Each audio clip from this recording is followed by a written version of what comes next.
Estados Unidos, ¿de dónde saca tanto armamento? ¿Se lo compra a sus aliados? Lo desarrolla. ¿Lo desarrolla? Es el país que más invierte en ciencia y tecnología. Y ese barco es espectacular. Y eso es un proceso es para una guerra nuclear. ¿Ese es para una guerra nuclear? Sí. Está diseñado para una guerra nuclear. Estamos viendo un barco que me dice Aldo... Está diseñado para una guerra nuclear. Esto es una fragata. Es como de películas de ciencia ficción ese barco, ¿eh? Este tiene Es el mismo efecto que tienen los aviones estos indetectables. Ah, o sea, no es capaz de ser detectado por los radares. Ese. Este está diseñado para una guerra nuclear. Claro. Está completamente hermético, o sea, puede soportar radiación nuclear y los marinos adentro pueden sobrevivir. Claro. ¿Cuándo se convierte Estados Unidos en la primera, o sea, en la más grande potencia militar mundial? Después de la Segunda Guerra Mundial. Porque ahí como que quedaron todos igualdad de condiciones. En Europa, y Europa quedó destruido. Claro. Y el único que sale indemne y con toda su industria a pleno trabajo fue después de la Segunda Guerra. Y ahí se empieza a separar. Mira, acabo de ver un documental de la Segunda Guerra y todas las potencias o todos los países estaban más o menos parejos, uno más que otro, pero todos más o menos parejos. Sí. Pero después de terminar la Segunda Guerra, Estados Unidos se dispara, queda solo en el fondo de la carrera. Muy lejos. Vemos cómo Estados Unidos en el fondo invierte mucha plata y fabrica sus propios submarinos, sus propios aviones, tecnologías. Este es el límite. ¿Es el límite? Sí. Este es el portaaviones. El portaaviones, ya. Sí. Vemos pero ¿qué pasa con el resto del mundo? ¿Rusia también hace lo mismo? ¿China también hace lo mismo? China hace lo mismo. Y los países más chiquititos no nos queda otra que comprar a Alemania. Lo que haya. Lo que haya en el mercado. Porque si generalmente no tienes que invertir mucho en investigación. Y que no es lo mejor, porque yo me imagino que ningún país va a vender lo mejor que tiene, po. Algunos lo venden. ¿Sí? Nosotros tenemos, si no el mejor tanque del mundo, está entre los 5 primeros. ¿Los Leopard? Los Leopard 2. El Leopard 2. Que son de origen alemán. Sí. Nosotros tenemos como submarinos franco-españoles. Sí, a todos compramos algo, ¿no? Sí. A los norteamericanos, ¿qué les compramos? Los F-16. Los F-16 son americanos. Y el sistema de armamento, pues. El PAM Rafael.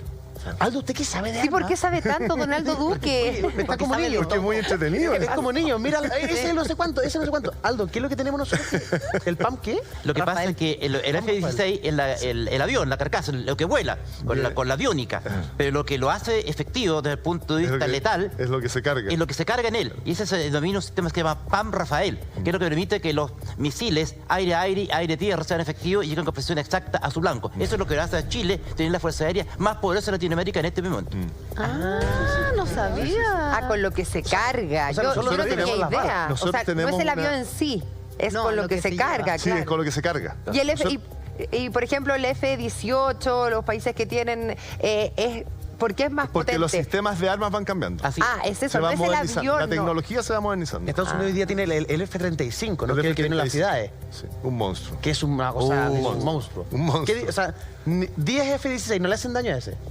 Yo creo que es capaz de salir. El F-35 es capaz de salir.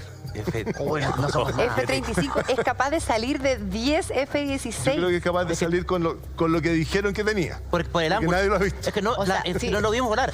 Porque ellos dicen que lo que pasa es que el ángulo de despegue... Y la altura que alcanza. La altura que alcanza. Y lo más importante, puede despegar así, como puede aterrizar también así. O sea, en el fondo no hay avión que se le equipare. Pero el F-22 Raptor, el Raptor es contundente. ¿Es una camioneta? Perdón.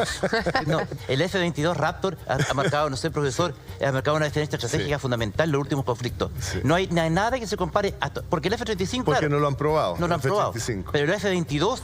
En el aire no hay nada que...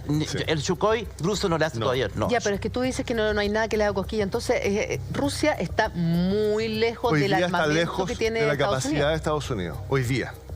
O sea, entonces todo este enfrentamiento, todo esto que está haciendo Putin, ¿qué es lo que está haciendo? Es un juego comunicacional, porque sabe que si van a un está midiendo hasta dónde es capaz de llegar Trump. Ni siquiera Rusia junto a China, si es que son aliados. Hay un acuerdo que es tremendamente potente, que es el acuerdo de Shanghái, donde está Rusia, China, más todos los países del Asia Central, todos los TAN. Ese acuerdo es el que es capaz de enfrentarse a Estados Unidos. Pero el acuerdo completo. El acuerdo completo. Ahí está, Estados Unidos es equivalente a la Unión Europea completa. Chuta. Estados Unidos ese es su equivalente, la Unión Europea completa. Eso es Estados Unidos. Wow, y en la Unión Europea está Alemania, Inglaterra, Francia, todos. España. Completa. Completa. Completa. Profesor, A raíz de lo mismo del poderío militar de Estados Unidos, en algún minuto yo escuché de que Estados Unidos podía mantener 8 conflictos armados en distintas partes del mundo sin disminuir su potencia. ¿Es así? ¿Y normalmente mantenía 3. ¿Cuánto? 3. 3. Normalmente. ¿Ya? Hoy día está con 1, ¿ya? Que es Afganistán. Y está empezando a manejarse a China y lo que sucede en el mar de China casi como un conflicto. Porque tiene una flota completa que está en el mar de China. Entonces, esta cosa está bajando. Se está bajando la silla. Se me está bajando. Sí. Ahí sí. Está. Son hechas en Rusia. Oye, Jorge. Tenía 3. Entonces, ya se retiraron de 1, se retiraron de otro y les queda solo Afganistán, una parte. Y ahora que participaron en Siria. Pero ¿qué hay de cierto de la teoría que dice que Estados Unidos necesita estar en un permanente conflicto con algún país del mundo porque reactiva su economía y la ayuda en el fondo o sea, a... Todas las guerras reactivan las economías, todas. Pero lo que hace Estados Unidos es... Cuando hay un conflicto, todo el mundo dice, bueno, ¿y Estados Unidos qué está haciendo cuando hay un conflicto? Jorge. Cuando hay un problema aquí, bueno, los militares, ¿por qué no salen los militares? Claro. Entonces es como... Alguien tiene que hacer algo, y ese alguien que tiene que hacer algo es Estados Unidos. El policía del mundo. Por eso que está metido en tantas partes. El policía del mundo, ¿no? Algo que es crudo de escuchar, que tiene que ver con que toda guerra reactiva la economía. Sí, todas. ¿Tú nos podrías explicar ese proceso para la gente que está en la casa que, chuta, suena triste, que una guerra levante países, levante las economías? ¿Por qué?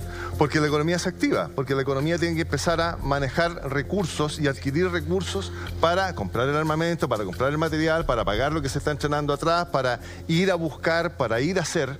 Por lo tanto, la economía se empieza a mover mucho más rápido en cosas que son súper importantes porque van a mantener la integridad territorial con toda seguridad, porque van a mantener que el Estado siga existiendo y son tremendamente caras.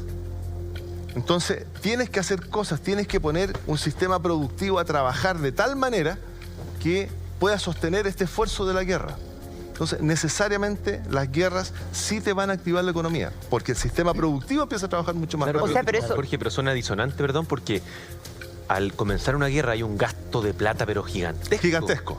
Gigantesco en lo que significa el armamento, el desplazamiento de las fuerzas militares, en fin, para qué decir las desgracias, en fin, la destrucción. Sí.